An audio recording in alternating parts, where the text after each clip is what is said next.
Bueno, retomando el vídeo anterior, recordad que estamos viendo los factores externos de esa diapositiva que ya con el esquema que ya hemos enseñado en varios, ¿no? Y decíamos que había unos factores internos y unos factores externos. En el factor externo nos habíamos quedado pues explicando como un factor externo el hecho de utilizar estas dos estrategias competitivas para competir, ¿no? Que son el cross-selling y el upselling. Son dos ejemplos de estrategias que las utilizamos para competir y que se relaciona muy directamente con el precio que ofrecemos. Decíamos que el cross-selling es la venta cruzada, es una estrategia muy útil para competir, para no entrar en guerras de precios y competir vía precios. Por ejemplo, pues imaginaros que yo tengo una aerolínea low cost y no puedo conseguir precios más bajos, competir a través de precios más bajos con Ryanair. ¿Cómo podría conseguir competir? Pues en vez de ofrecer un vuelo a un determinado precio que siempre va a ser más alto que el de Ryanair, un asiento en este caso, pues lo que puedo hacer es ofrecer un paquete de productos, es decir, puedo ofrecer vuelo, hotel por una semana y alquiler de coche por una determinada cantidad.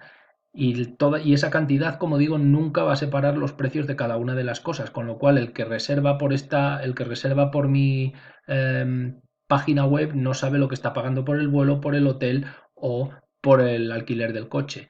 Y no puede comparar si mi vuelo, por ejemplo, sale más caro que el de Ryanair. Como digo, es una estrategia competitiva que fundamentalmente nos influye en la forma en la que ofrezco el precio. No ofrezco el precio por separado, sino que ofrezco un precio conjunto. Y luego la otra era el upselling, que como decía, consiste en ofrecer algún producto de forma preferente.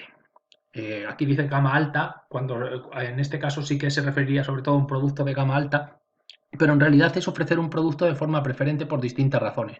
Por ejemplo, a muchos nos pasará que en la cola del supermercado, habréis visto que en la cola del supermercado de vez en cuando te ofrecen un producto y te dicen, mira, tenemos este producto en oferta. Bueno, pues eso es upselling, eso es venta sugerida. Y en ese caso no es porque el producto sea de gama alta, sino que te lo ofrecen porque es un producto que quieren venderlo rápido, quieren sacarlo para darle rotación por el motivo que sea, ¿no? Generalmente nosotros esto lo podemos utilizar muchas veces la parte de restauración, cuando te ofrecen un plato de forma preferente. ¿Qué plato te ofrecen? Pues imaginaros que hoy en el mercado estaban muy baratas las berenjenas, pues hacen un plato con berenjenas y te lo ofrecen a un coste, a un precio razonable. Dicen, hoy las berenjenas están buenísimas. No es que estén buenísimas, es que estaban muy baratas en el mercado y son las que más margen le dan. El precio que tendremos que fijar, en ese caso a las berenjenas, será el que, teniendo en cuenta lo que nos han costado, nos permita tener el máximo beneficio. Y ese será el producto que ofreceremos de forma preferente. En este caso se relaciona con el precio, con que tengo que fijar un precio para el producto que voy a ofrecer de forma preferente que me permita maximizar los beneficios. ¿Vale? Entonces, el hecho de utilizar determinadas estrategias competitivas también influye en cómo fijaré los precios. ¿Vale? Otro elemento que nos interesa son las percepciones que tiene el cliente sobre el precio y el valor, es decir, sobre cuánto cuesta algo y cuánto le están dando a cambio de eso. Esto es importante porque nosotros podemos los precios es una de las decisiones que aparte de tener como característica que es la única herramienta que nos ingresa dinero, también tiene como característica que es una herramienta de marketing muy a corto plazo. Para cambiar el precio lo único que tengo que hacer es cambiar una etiqueta. ¿De acuerdo? Entonces, una de las tendencias que yo puedo tener es a estar permanentemente tocando los precios a ver si consigo vender más, pero en realidad no es tan importante el precio que yo pongo, sino cómo el cliente percibe ese precio y lo compara con el valor que está recibiendo. Eh, También algo que se relaciona con la forma en la que nosotros ofrecemos los precios en el sector turístico es considerar que hay distintos clientes con distinto valor. Y ahí es donde está la lógica para el sector turístico de ofrecer distintos precios por el mismo producto a distintos clientes. Generalmente se hace para distintos segmentos. Es decir, por ejemplo, en una aerolínea o en un hotel, cuando compras con mucha antelación, normalmente los precios son más baratos. No pasa en todas, por ejemplo, no pasa en las low cost. ¿Por qué no pasa en las low cost? Porque las low cost no tienen diferentes segmentos, no tienen primera clase, segunda clase. Las low cost funcionan de otra manera, ¿vale? Pero las aerolíneas de bandera que tienen primera clase, clase business, clase turista, lo que hacen es que cada una de esos asientos los ofrecen a un segmento distinto y a esos segmentos se lo ofrecen a distinto precio. Y ofrecen distintos precios porque el segmento turista generalmente compra con antelación, mientras que el segmento business compra a última hora y quiere estar abierto a poder cambiar el recibo. El segmento turista está dispuesto a pagar menos dinero y el segmento business está dispuesto a pagar más dinero. Por eso, cuando en una aerolínea de bandera con distintas clases se compra el billete con antelación, en general, y aunque esto hay un montón de excepciones, pero en general el billete será más barato que si se compra a última hora. ¿De acuerdo? Y luego hay que considerar que hay determinados servicios que a algunos segmentos les proporcionan mucho valor, mientras que a otros no. Entonces lo que tenemos que hacer es, si ofrecemos eso, tenemos que ofrecérselo a aquellos que no están dispuestos a pagar por ello. ¿Vale? Pues no sé, un gimnasio que abre a las 7 de la mañana, pues puede ser algo que funcione muy bien para un viajero de negocios, pero no para un turista en un hotel, ¿no? Porque el turista no va a madrugar tanto, mientras que el viajero de negocios, pues normalmente a las 9 ya tiene reuniones, con lo cual sí que valora que el gimnasio abra pronto. Entonces, una de las formas que tenemos que que podemos plantear es gimnasio 48 horas y a cambio de eso ofrecer un precio un poco más caro para la habitación. Un factor muy relacionado con algo que habíamos visto antes, con la fijación de precios, recordad que era la demanda, pero el problema que teníamos con la demanda era que nos resultaba muy difícil conocer cuál era realmente la demanda de un producto, ¿vale? Lo que nos interesaba saber con el concepto de elasticidad no era tanto saber cuál es la demanda, sino conocer cómo afecta el precio, las variaciones del precio a la demanda. Nos interesaba saber, recordar, si un producto tiene una demanda muy inelástica como este o una demanda elástica. El turismo tendría esta forma. Pequeñas variaciones de precio hacen que se compre muchísimo más producto. Mientras que, por ejemplo, la gasolina tiene esta demanda. Cambias mucho el precio, pero no hace que el producto se compre, en este caso, menos, o si bajas mucho el precio, no implica que el producto se compre mucho más. ¿Vale?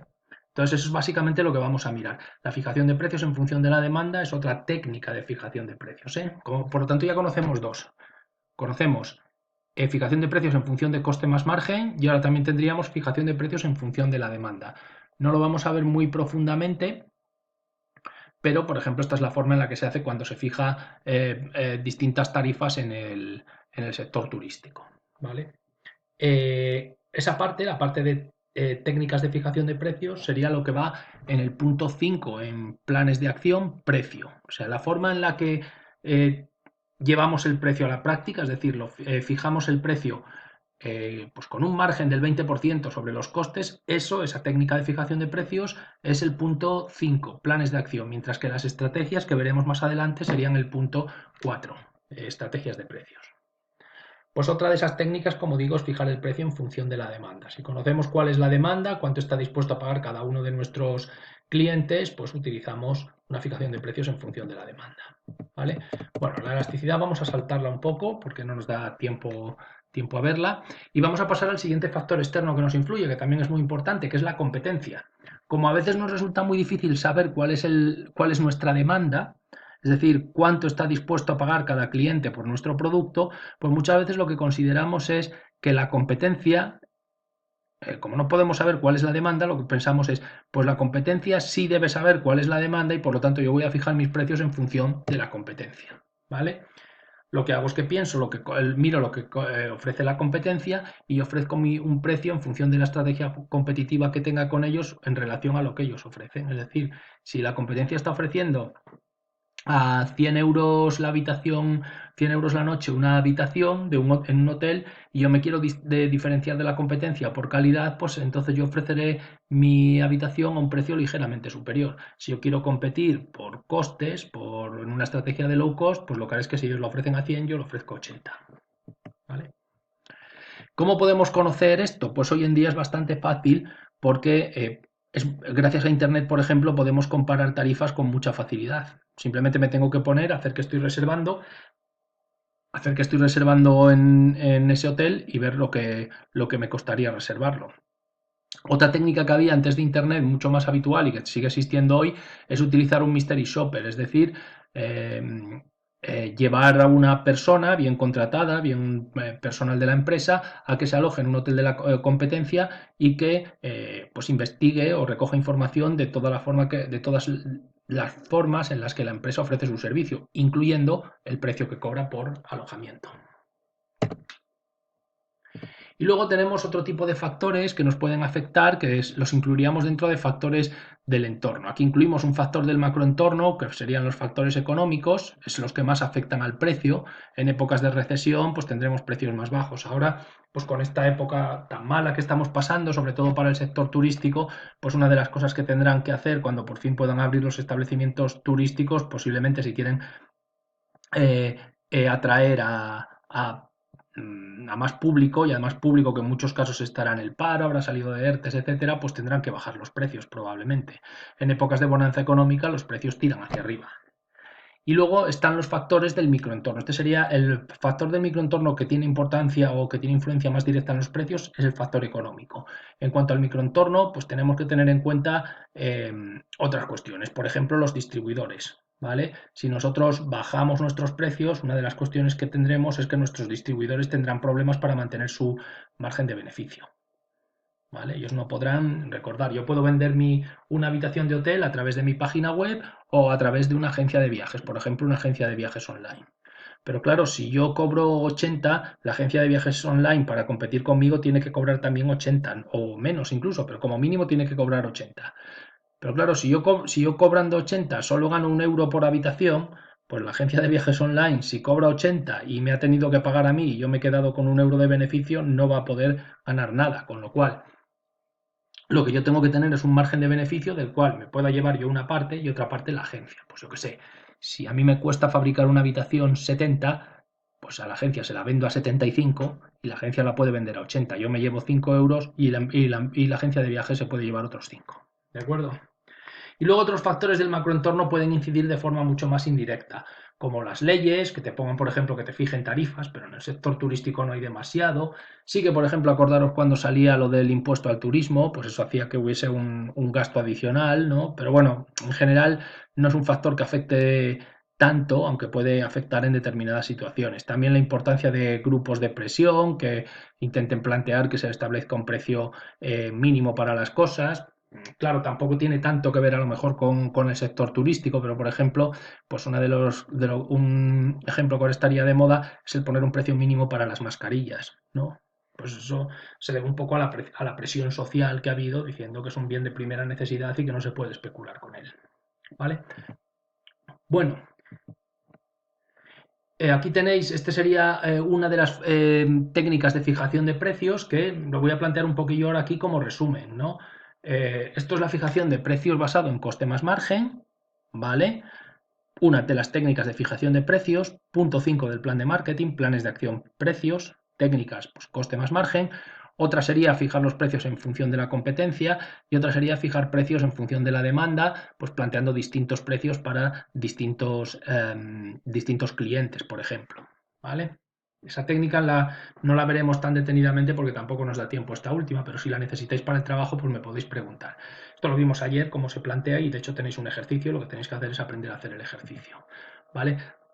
Aquí tenéis un concepto que también os lo pongo y si queréis lo podéis mirar, pero tampoco lo voy a explicar. Lo único que necesitáis saber del umbral de rentabilidad es lo que os he preguntado en el ejercicio, pero os lo he preguntado un poco de forma que utilicéis el sentido común, es decir, cuál sería el umbral de rentabilidad. Si queréis ver algo un poquito más complejo, aquí tenéis esta diapositiva, pero tampoco la voy a explicar. ¿Vale?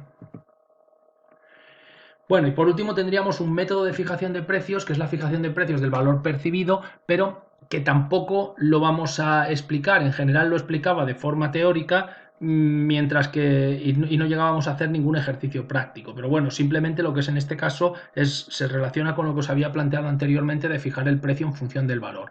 Lo que hacemos es fijar a cada cliente el precio que está dispuesto a pagar en función de lo que recibe a cambio. Es algo difícil de saber, pero sí que se pueden hacer pequeñas cosas. Recordar, sobre todo por segmentos, ¿no? Sabemos que los viajeros de negocios están dispuestos a pagar más, pero a cambio quieren cosas como poder reservar a última hora, etcétera, tener más flexibilidad. Mientras que los turistas siempre buscan pagar lo menos posible y aceptan otro tipo de cosas como comprar con mucha antelación, etcétera, etcétera. Básicamente es un poco lo que necesitáis saber. Esta parte también os la vamos a pasar. ¿Vale? La fijación de precios en función de la competencia también hemos explicado cómo hacerlo y esto es un poco llevar lo que os he explicado anteriormente, ¿no? Los diferentes factores, cómo influyen en diferentes técnicas de fijación de precios. Ya también está explicada.